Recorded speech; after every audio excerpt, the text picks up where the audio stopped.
하나님의 말씀입니다. 경청하십시오. 한나가 이르되 내 주여 당신의 사심으로 맹세하나이다.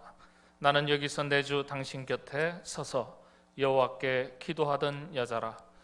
이 아이를 위하여 내가 기도하였더니 내가 구하여 기도한 바를 여호와께서 내게 허락하신지라. 그러므로 나도 그를 여호와께 드리되 그의 평생을 여호와께 드리나이다 하고 그가 거기서 여호와께 경배하니라. 내가 나를 위하여 충실한 제사장을 일으키리니 그 사람은 내 마음 내 뜻대로 행할 것이라.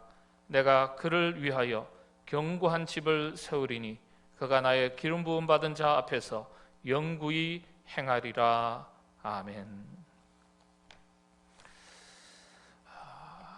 길을 가다가 자연스럽게 대중교통을 이용하기도 하고 또 때가 되면 길을 가다가 주변의 음식점에 들러서 식사를 하기도 하고 교회 평안하게 나와서 마음껏 입술을 열어 부르짖는 기도를 드리는 순간도 있고 그런 때가 있고요.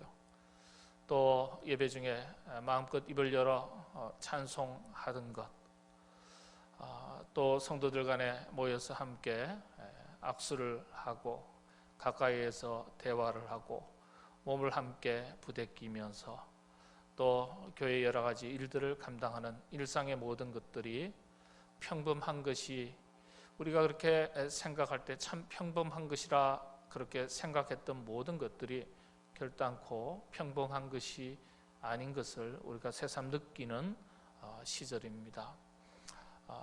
찬송할 수 있고 마음껏 기도할 수 있고 성도들과 손을 잡고 가까이에서 함께 귀한 일들을 함께 할 수 있다는 것이 얼마나 큰 감사의 제목인지 다시 한번 느끼게 되는 시절입니다.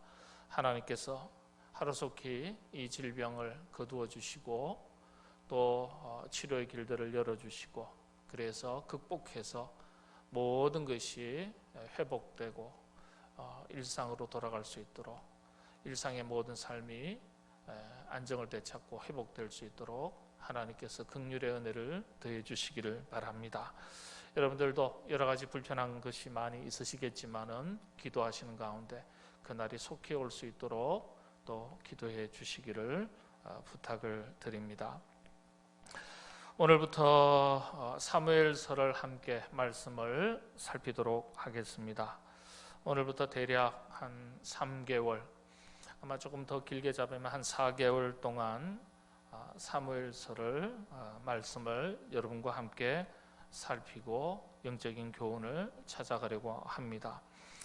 금년에는 특별히 4월 달에 다음 달에 국회의원 선거도 있고 또 나라가 코로나19 또 신종 질병으로 인해서 참 소란하고 또 우리나라만 그런 것이 아니라 전 세계가 이런 질병 때문에 불안해하고 염려하고 또 여러 가지 국가 간의 외교적인 불편한 일들도 생기고 어려운 일들도 생기고 있는 때입니다. 뿐만 아니라 남북 관계도 원만하지가 않고 또 남북 관계가 불편하고 어려운 지경에 있습니다. 어쩌면 과도기와 같은 어수선한 시절을 지내고 있는 때입니다. 이러한 때에 참 지도자의 역할이 중요합니다.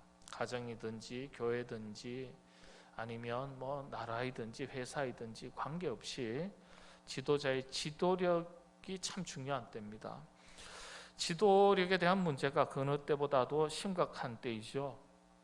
이런 때 우리가 읽고 영적인 교훈을 얻기에 아주 유익한 성경이 바로 사무엘서입니다.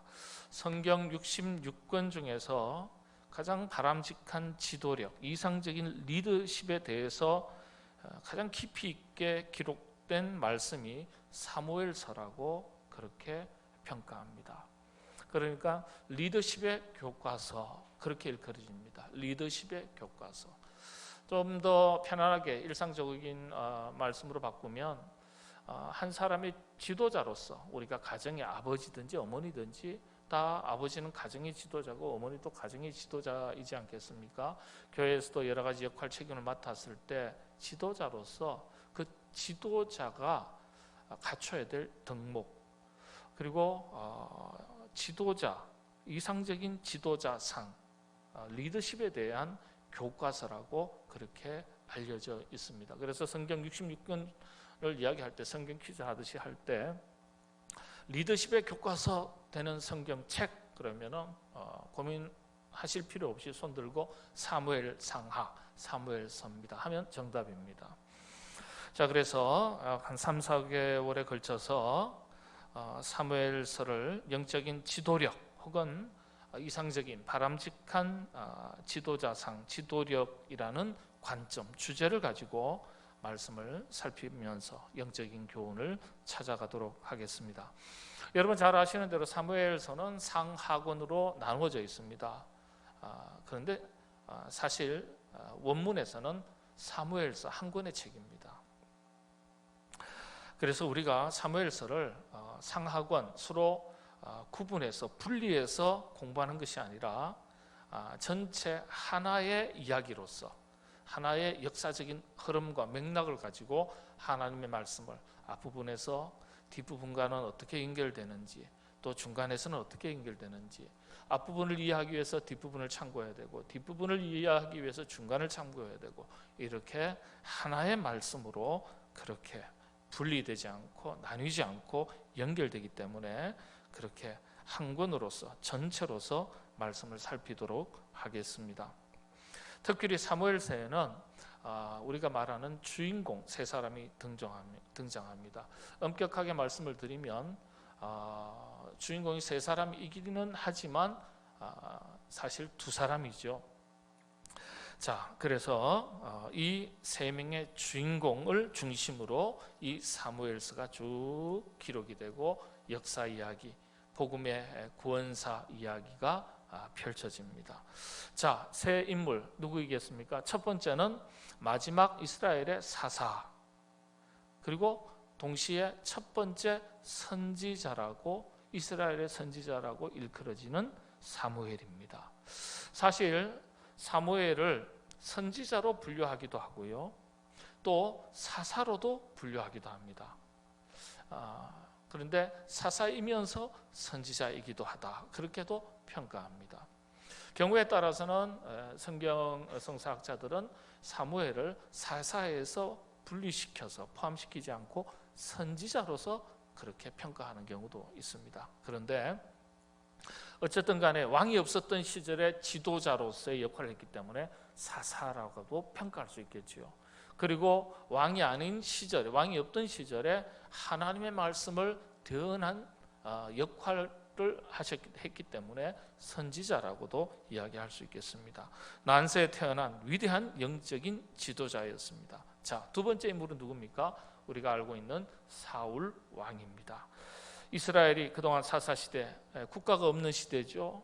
무정부 시대, 혼란한 시대, 그 시대를 지나서 극복하고 드디어 왕정시대, 나라를 시작한 시대, 첫 번째 왕이 사울 왕이었습니다. 그런데 왕이었지만은 탁월한 능력과 아주 인간성을 지녔음에도 불구하고 몇 가지 치명적인 약점 때문에 실패한 지도자로 평가받습니다.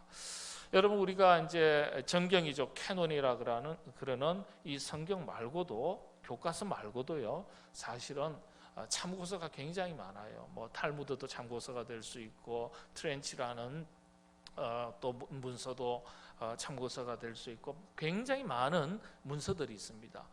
하나님의 말씀을 여러 가지로 또 살펴볼 수 있는 보조적인 자료가 많은데 그 자료들을 보면 그 중에 일부에 보면은 이 사울 왕에 대해서 설명하는데 아주 사울 왕이요 참 탁월한 능력, 아주 쉽게 말씀드리면 키가 큽니다 일단. 그리고 미남이에요. 요즘은요 미남 미녀면 잘생기면 일단 뭐든지 용서가 된다 그러잖아요. 예, 외모 지상주의. 예, 그래서 잘생기면 일단 점수는 반은 먹고 가는 거예요. 근데 이 사울이 아주 용모가 준수하고 미남이었다 그랬어요. 키가 큽니다. 예. 그리고 인간성이 아주 좋아요. 인간관계를 잘했다고 그렇게 알려져 있습니다. 그러니까 여러 면에서 탁월하고 뛰어나고 걸출한 인물인데 몇 가지 치명적인 약점 때문에 실패한 왕, 실패한 지도자가 되었습니다. 자, 그 다음 세 번째 인물 주인공이 다윗 왕입니다. 사울 왕과 마찬가지로 여러분 사울이나 사무엘이나 모두가요 완전한 변방, 저 벽촌, 아주 우리가 이야기할 때 뭐라 그러죠? 시골 중에서도 시골을 깡촌이라 그러지 않습니까?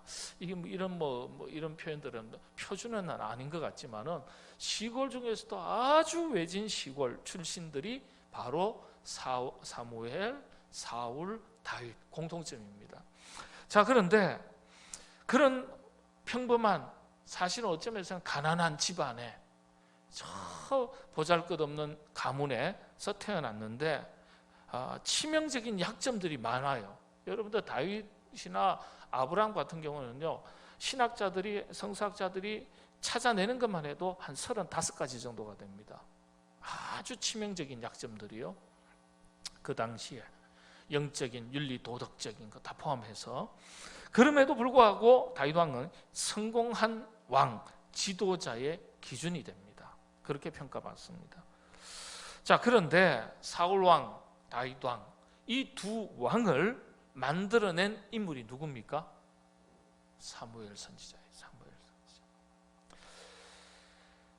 사무엘 말씀드린 대로 아주 그 출신이, 그 집안이 아주 산골 중에 산골짜기, 고향이 벽촌 라마라는 곳에서 태어납니다. 라마.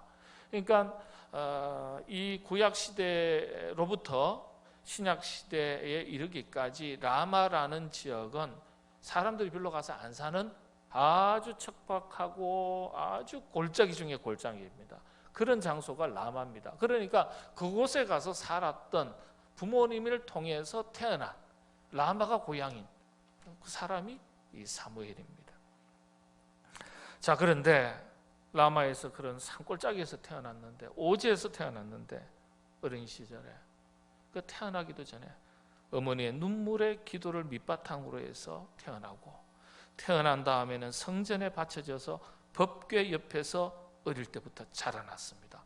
법궤 옆에서 자라났다. 이건 대단히 중요한 표현이에요. 뭐냐면 구약 시대에는 하나님께서, 지금은 모든 곳에 다 계시는 하나님이시지만은 구약 시대에는 하나님께서 내가 성소, 특별히 지성소 법궤에 있겠다, 이렇게 어디에 있는지 명시적으로 이스라엘 백성들에게 가르쳐 주셨어요. 그러니까 법궤라는 것은 단순한 장소만을 말하고 어떤 물건을 상징하는 게 아니에요. 사실은 그런 의미도 있지만은 뭡니까? 법궤라는 것은 곧 하나님의 임재를 말하는 것이에요. 그러니까 하나님이 계신 곳을 말하는 거예요. 하나님의 말씀이 있는 곳을 말하는 거예요. 그래서 법궤 옆에서 자랐다, 성전에서 자랐다라는 것은 늘 하나님과 동행하면서 하나님의 임재 가운데 말씀을 떠나지 않고 신앙의 울타리 안에서 자라났다, 그런 의미가 포함된 겁니다. 자, 그렇게 시작된 사무엘의 인생이 평생의 영적 지도자로서의 그 역할과 책임을 참 멋지게 잘 감당했습니다. 대체로 성경의 위대한 인물들은요, 사울왕도 그렇고 다윗왕도 그렇고 대부분요 아주 그 부침이 있었습니다. 아주 영적으로 탁월함이 있다가도 나락으로 떨어지기도 하고요. 뭐 아브라함이 그렇지 않습니까? 아브라함이 그래요. 뭐 또 야곱이 그렇고 뭐 그렇지 않습니까? 참 영적인 것만이 아니라도 인생 자체가 굴곡이 많았어요. 요셉도 그렇고요. 다 그렇거든요. 그런데 이 사무엘만큼은요, 초지일관 그 인생을 보면 처음부터 끝까지 영적 지도자로서 그 기준과 역할과 책임에 있어서 다른 길로 벗어난 적이 없어요. 아주 자기 역할을 잘 감당했습니다.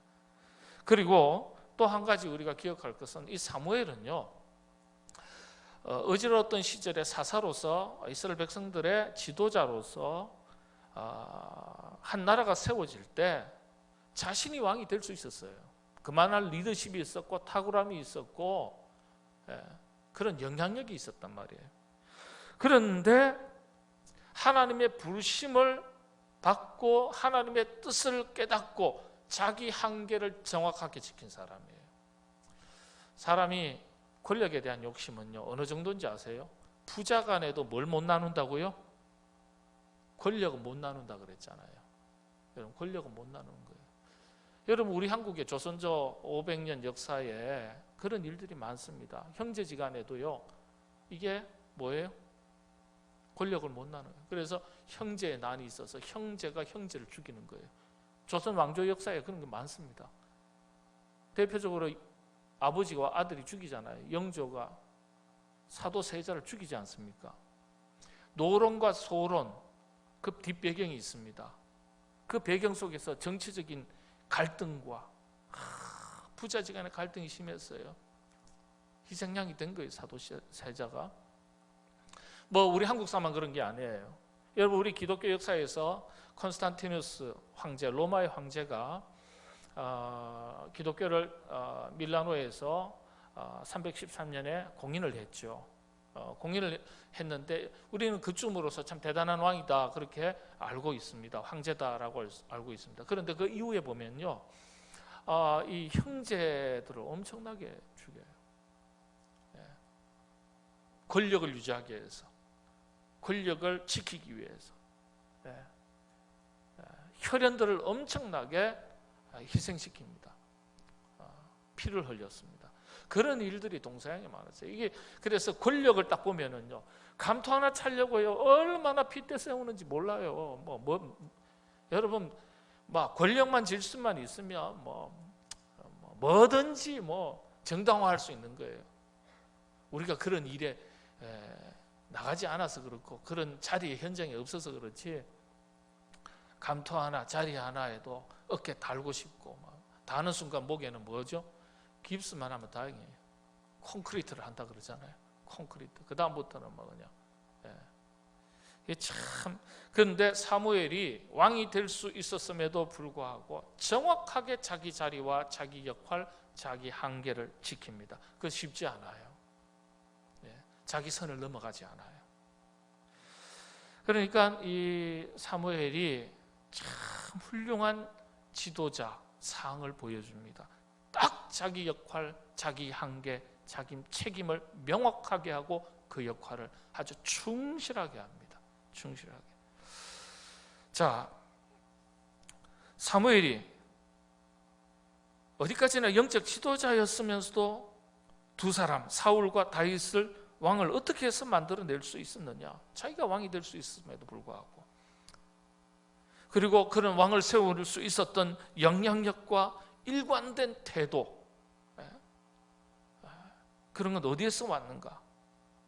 그래서 그런 관점에서 사무엘의 영적인 리더십을 살펴보고, 그리고 그 다음에 탁월한 능력이 있었음에도 불구하고 이 사울 왕은 왜 실패한 지도자가 되었는가?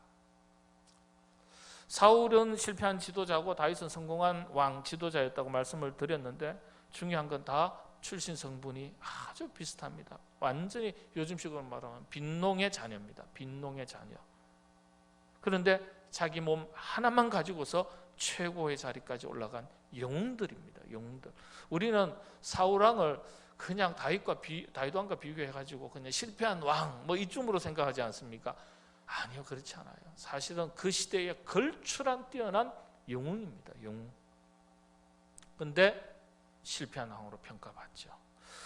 자, 칼라일이라는 분이 이야기하기를 인류의 역사는 영웅들의 이야기다, 그런 말을 했습니다. 그러니까 다윗도 사울도 그리고 사무엘도 그 시대의 한 시대의 영웅들이에요.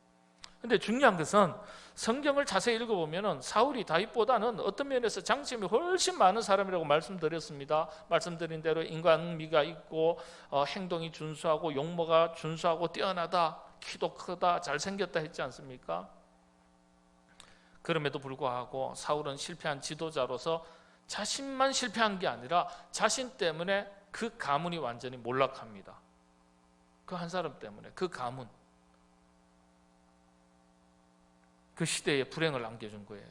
다윗은 반대로 아주 치명적인 약점이 있습니다. 다윗의 일생을 쭉 살펴보면요, 참 우리가 그리스도인으로서, 성도로서, 읽는 사람으로서 쭉 성경을 읽어가면 얼굴을 붉힐 만큼 부끄러운 이야기들이 있습니다. 그럼에도 불구하고 다윗은 왕 중의 왕, 왕의 별, 그러지 않습니까? 성공하는 왕 지도자로 평가받습니다. 그 차이점이 뭐냐? 이게 우리가 사무엘서를 살피면서 오늘 우리들의 삶에 적용해야 될 영적인 교훈이 됩니다. 성경이 다 그렇습니다.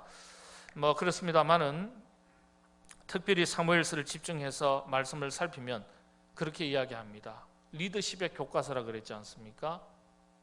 그러니까 인생관이 바뀐다 그래요. 인생관이.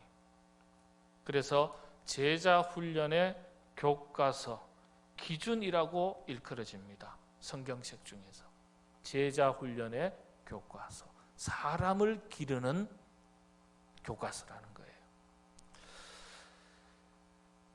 사무엘이요, 나이가 들어서 백발이 성성할 때 그 노인이 현역에서 은퇴하고 난 뒤에 다른 사람들 같으면 그렇지 않습니까? 손주들 재롱 보면서 참 기쁨을 누리면서 여생을 지내고, 혹은 시간이 나면 낚시 가고 등산 가고 옛날식으로 하면 바둑 두고, 그럴 나이에 이 사무엘이 그런 개인적인 만족, 개인적인 어떤 삶의 만족을 찾고 구하고 누리는 것에 그치지 않고요, 그런 것에 자기 인생을 노년을 보내지 않고 자기 고향으로 돌아갑니다. 아까 고향이 어디라 그랬습니까? 라마라는 저 꼴짝이 변두리. 이런 연세 드셔가지고 저 산골짜기 저 어디로 갈까요? 네? 저 강원도 산골짜기, 저 휴전선 근처 산골짜기 은퇴해가지고 그 가시라 그러면 가실 수 있겠어요, 여러분? 병원도 가야 되고, 네? 가족도 좀 만나야 되고, 교회도 가야 되고, 그거 쉽지 않아요. 그런데 라마로 갑니다. 고향 땅 라마로 갑니다. 벽촌으로. 그리고는요, 그곳에서 우리식으로 말하면 하나의 센터를 만들어요. 센터를 만들어서 청년들을 모으고 다음 세대 자녀들을 모읍니다. 그리고 나서는 낮에는 일하고 밤에는 아주 전기도 안 들어온 때니까 그래서 호롱불을 밝히든지 하든지 간에 기도하고 말씀을 가르치고 아주 함께 합심해서 기도하고, 그 난세에 어떻게 이스라엘 민족을 지키고 보호하고 이 나라가 나아가야 될 방향이 어딘가, 이런 걸 가르쳤어요. 그때가 난세예요. 왜 그렇습니까? 사무엘과 사울과 다윗 왕 때예요. 이스라엘 역사에, 나라에 전쟁이 그치지 않았어요. 이방 족속들이 신생국가 이스라엘을 무너뜨리려고요, 얼마나 공격해오는지 몰라요. 그 난세 중에 난세예요. 그럴 때에 젊은 사람들, 청년들을 모아서 백성들이 나아갈 길, 민족을 지키고 보호할 길, 그 시대의 대안을 찾는 일에 그렇게 가르치면서 노년을 보냈습니다. 참 멋진 노년의 인생이죠. 사람을 기르는 일에 집중을 했습니다. 근데 놀라운 것은 거기에 들어가서 가장 인생에 중요했던 황금기에 거기 들어가서 사무엘의 문화생으로 보낸 한 사람이 있는데, 그 사람이 누구냐? 다윗입니다. 다윗. 여러분, 다윗이요, 사무엘이 사울왕을 세우고 사울왕이 잘하다가 못하니까 하나님께서 폐위하시고, 그리고 다윗왕이 그 다음에 바톤을 이어받아서 세워졌다, 이렇게만 생각하시죠? 그게 아니에요. 이미 다윗이 어린 시절로부터 사무엘의 문화생으로 들어가서 아주 지도력을 배우고 성경을 배우고 영적인 안목을 키우고 훈련받은 사람이에요. 훈련받은 사람.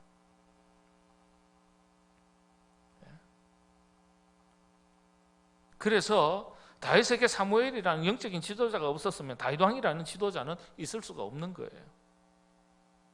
우리가 그래서 다윗 왕이 위대한 줄은 알지만은 그 다윗 왕이 왕이 될 수 있었던 배경에는 누가 있었던 거예요? 사무엘이 있었던 거예요. 사무엘이. 위대한 지도자 사무엘 선지자가 있었던 거예요. 그 문화생으로 참 하나님의 사람으로 교육받고 훈련된 거예요. 그 과정을 생략하면 안 되는 거예요. 근데 대체로 많은 한국 교회 성도님들이 다윗이 사무엘의 문화생으로 쭉 영적인 훈련을 잘 받아왔다는 것을 아는 분도 있을 수도 있겠지만 대부분은 그냥 생략해요. 그렇지가 않습니다. 한 사람의 인물이 어느 날 갑자기 자고 일어나니까 그렇게 나타나는 거 아니에요. 그런 인물이 배출되기까지는요, 수많은 노력이 따라야 되고 교육이 필요하고 훈련이 필요한 거예요. 자, 그런데 그런 훌륭한 지도자를 길러낸 사무엘 선지자, 그 사무엘 선지자 뒷배경에 누가 있는 거예요?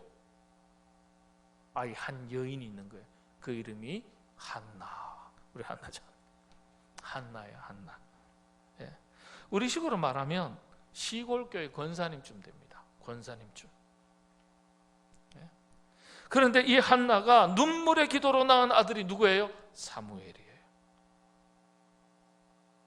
이 한나 어머니로서 한 여성이 아들이 없으니까, 그 당시에 아들이 없는 건 수치거든요. 그러니까 얼마나 고통스러웠던지 아주 눈물로 기도합니다. 예. 그리고는 그 기도 응답으로서 한 아들을 낳아서 얻었는데, 그리고 이 아들을 위해서 목숨을 걸고 인생을 걸고 기도한 대로, 응답받은 대로, 하나님 앞에 약속한 대로 엘리 대제사장에게 바친다는 거, 데리고 가서 하나님께 드린다는 거예요.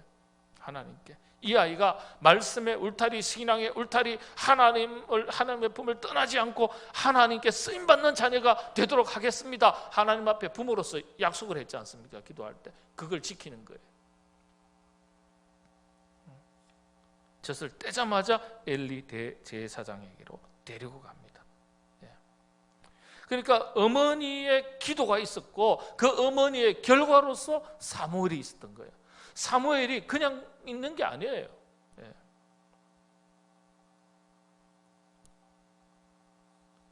그래서 우리가 이런 이야기를 살피면서 그렇지, 자녀들 앞에서 우리가 부모로서 이런 역할을 해야지, 이런 책임을 잘 감당해야지.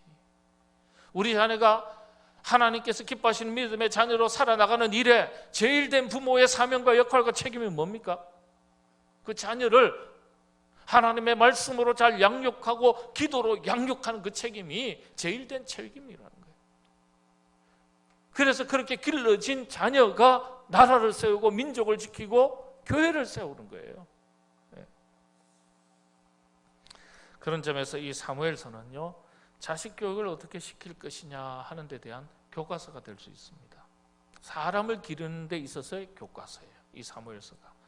그리고 한 가정을 어떻게 세울 것이냐에서부터 시작해서 한 나라를 어떻게 세울 것이냐, 그리고 역사라는 것이 어떻게 발전해 나가느냐, 이 질문에 하나의 영적인 기준과 가이드라인 혹은 영적인 원리가 담겨진 성경책이 바로 사무엘서입니다. 그러니까 사무엘서요, 그냥 대충 읽고 지나갈 게 아니에요. 징검다리 건너가듯이 덤성덤성 뛰어넘고 그렇게 하는 게 아니에요. 하나님의 말씀은요, 한 구절 한 구절 우리가 살피는 게 필요한데, 요즘은 성경 공부 참 잘 안 돼요. 코로나 때문에도 더 어렵습니다만, 코로나 지나가기 전에라도, 평안할 때라도, 평안하니까 또 성경 말씀도 안 읽어요. 그래서 그런 점에서 사무엘서 같은 성경 말씀, 우리 시대 이 땅에 아주 기묘하고 아주 절실한 내용을 담고 있는 말씀입니다. 이런 말씀인 줄 알고 우리가 오늘은 서론적인 부분에 대해서 말씀을 드립니다만은, 그렇게 생각하시고, 가정을 건강하게 세우는 비결이 이 책에 있지. 그렇지, 부모로서 우리가 자녀들 앞에서 어떤 역할을 하고 어떤 책임을 감당해야 될지 그 기준이 이 책에 있지. 나라와 민족을 살리는 그 비결이 이 책에 있지. 이렇게 생각하시고 사무엘서를 함께 수 있게 되기를 바랍니다. 사무엘서가 우리에게 주는 영적인 교훈 핵심 메시지가 4가지입니다. 먼저 이게 딱 정리가 돼야 돼요.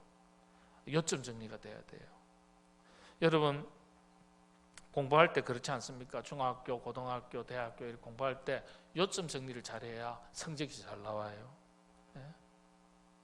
성과가 있는 거예요. 요점 정리를 잘하는 것이 실력입니다. 뭐 우리 한국도 그렇고 미국도 마찬가지인데 미국 가서 공부해 보니까요, 이 답안지를 길게 쓰면요 점수를 잘 줄 것 같은데 안 줘요. 아는 게 많다고 해서 야 공부 많이 했네 해서 점수 잘 줄 것 같은데 안 그렇습니다. 핵심을 딱 추려가지고 첫째, 둘째, 셋째 딱 해가지고 주면요 아주 90점, 100점 나오고 뭐 A 플러스죠.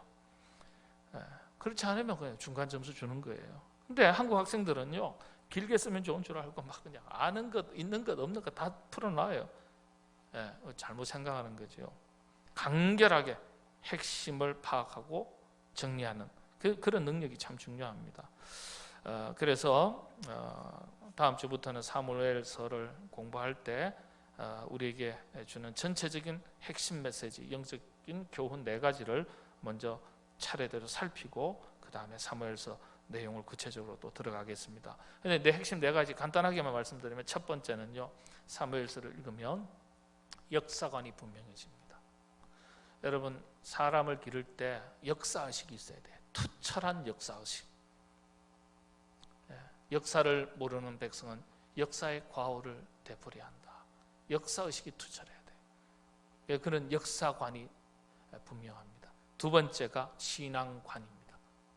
사무엘서가 우리에게 주는 바 핵심 영적인 교훈은 투철한 확고한 신앙 고백, 신앙관을 말합니다.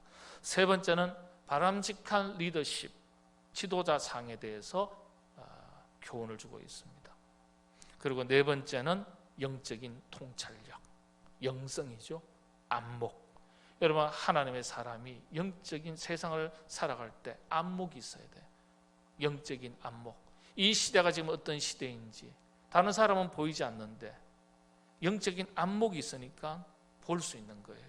그런 뛰어난 영적인 통찰력, 안목을 가지고 있었던 사람이 다니엘입니다.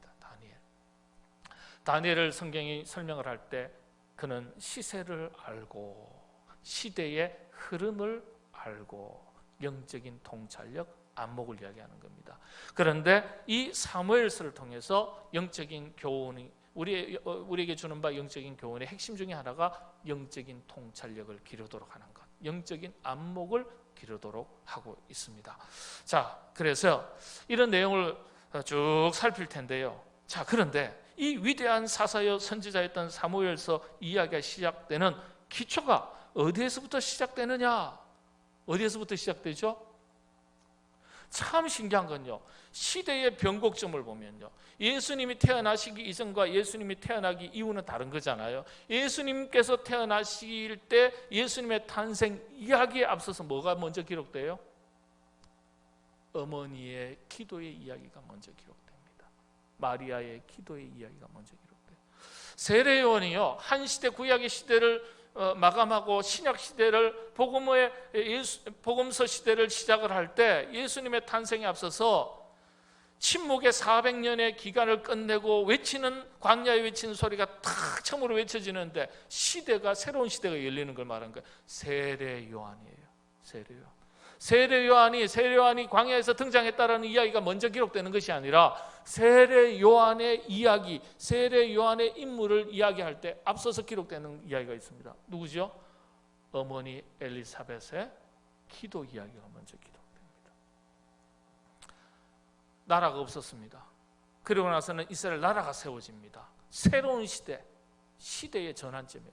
그때 사무엘이 등장하는데 사무엘 이야기로부터, 탄생 이야기로부터 시작되는 게 아니라 사무엘의 이야기 속에서 누구의 이야기가 먼저 기록되는 거예요? 어머니의 기도 이야기가 먼저 기록됩니다. 여러분 성경의 패턴이에요. 패턴이에요. 한 인물이 시작될 때, 한 시대의 역사가 시작될 때 기도의 여인의 이야기가, 여인의 기도 이야기가 먼저 기록됩니다. 자, 그래서 한나 어머니의 기도. 그래서 어머니의 기도로부터 시작되는데, 그래서 한나의 기도를 어머니의 위대한 기도, 위대한 어머니의 기도의 모범으로 평가합니다. 한나의 기도를. 여기에 영적인 교훈이 있죠. 한나가 처음 기도한 것이 1장 10절 11절입니다. 제가 읽어드리겠습니다. 한나가 마음이 괴로워서 여호와께 기도하고 통곡하며 서원하여 이르되. 그렇죠. 아들이 없어서 너무 고통스럽고 수치스럽고, 그냥 기도했다가 아니에요. 통곡했다 그랬어요. 아들 없는 것을 고통스럽게 여겨서 하나님께 부르짖었습니다. 그 기도의 결과로 사무엘이 태어났습니다. 그런데 태어나는 정도가 아니라 그 기도로 태어난 아들을 엘리 대제사장에게 보이고 법궤 곁에서 자라도록 했습니다. 예? 여러분, 그래서 우리 자녀들이 자랄 때 부모의 가장 소중하고 무거운 책임과 역할 중에 하나가 자녀를 위한 부모의 기도예요. 부모의 기도. 자녀가 얼마나 성공했느냐, 잘 자랐느냐를 평가하기 이전에 부모가 부모로서 자기에게 맡겨진 가장 기초적인 역할과 책임이 자녀를 하나님의 말씀으로 먹이고 기도로 양육하는 책임과 역할입니다. 한나는 아들 낳기 전에 기도했고요, 낳고 나서는 엘리 대제사장에게 가서 하나님께 약속한 대로 여호와의 집에 거하며 그 성전에서 거하도록 했습니다. 이걸 위탁이라고 하죠. 위탁. 내 자식이니까 내가 어찌 마음대로 하는 것이 아니라 하나님께 이 자녀를 다 맡기는 거예요. 그게 1장 24절의 말씀인데요, 제가 읽어드리겠습니다. 젖을 뗀 후에 그를 데리고 올라갈새 수소 3마리와 밀가루 1에바와 포도주 1가죽 부대를 가지고 실로 여호와의 집에 나아갔는데 아이가 어리더라. 여호와의 집에 나아갔다. 아주 참 영적인 깊이가 있는, 부모로서 받아야 될 말씀이에요. 사무엘이, 이 말씀은요, 하나님의 말씀과 기도 가운데 사무엘이 성장하도록 그런 환경으로 아들 사무엘을 지도하고 이끈 것을 의미하는 거예요. 이런 과정을 거쳐서 후에 하나님께서 사무엘을 이스라엘의 위대한 선지자로 세우시는 내용이 그 다음 2장에 기록되는 거예요. 2장 35절 오늘 본문 읽으셨지 않습니까? 이게 영적인 순서예요. 영적인 순서. 사무엘서를 시작하면서 위대한 왕조 역사의 시작이 한 여인의 기도로부터 시작되는 것을 우리가 새길 수 있어야 하겠습니다. 그 기도가 첫째, 응답으로서 한 아들을 얻게 되었고, 두 번째는 기도로 이 아들이 지도자가 되고, 세 번째는 지도자로 길러진 이 아들로 인해서 사무엘이죠, 사울 왕이 세워지고 이스라엘 국가가 세워지게 됩니다. 그리고 네 번째, 다윗과 같은 영적인 훌륭한 지도자를 길러서 이스라엘이 국가가 확장될 뿐만 아니라 하나님의 역사를 이루어가는데 뻗어나가게 되는 겁니다. 그런데 그 출발점이 어디에서 시작된 거예요? 어머니 한나의 기도로부터 시작된 거예요. 가정도 그렇고, 그래서 국가도 그렇고 교회도 그렇습니다. 기도로부터 출발하고 기도로부터 세워지는 거예요. 특별히 다음 세대 자녀를 위해서 우리 모두가 기도할 수 있어야 되겠습니다. 기도를 키운 자녀가 하나님께 쓰임받습니다. 자녀를 위해서 기도하고 자녀들이 하나님의 하나님 집 안에서 말씀과 기도에서 신앙의 울타리 안에서 잘 자라나갈 수 있도록 그 환경과 그 책임과 그 역할을 잘 감당하는 것, 부모로서 참 중요한 일입니다. 그런데 한나의 기도는 어머니니까 여보 당신이 좀 잘해. 엄마가 중요한 거예요. 엄마가. 이렇게 아버지가 또 그렇게 미루지 마시고 아버지에게도 같은 책임이 있고 그런 역할을 감당해야 되는 것이죠. 어머니 한나의 기도가 있으면 아버지의 기도는 없습니까? 아버지의 기도가 있어요. 기도문 하나가 있습니다. 이 기도를 읽고 아버지로서 자녀들을 위해서 기도하는 아버지의 책임과 역할을 잘 감당할 수 있으시기를 바랍니다. 아들을 위한 아버지 다윗의 기도입니다. 그 말씀이 어디 있습니까? 역대상 29장 19절에 기록되어 있습니다. 제가 읽어드리겠습니다. 또 내 아들 솔로몬에게 정성된 마음을 주사 주의 계명과 권면과 율례를 지켜 이 모든 일을 행하게 하시고 내가 위하여 준비한 것으로 성전을 건축하게 하옵소서 하였더라. 아멘. 여러분, 이 짧은 한 구절이요, 굉장히 중요합니다. 모든 것이, 모든 기도가 다 들어가 있습니다. 다시 한번 보실까요? 내 아들 솔로몬에게 정성된 마음을 주사. 여기에 아버지의 기도 중에 네 가지의 핵심이 있습니다. 주의 계명과 권면과 율례를 지켜, 그 다음에 네 번째, 이 모든 일입니다.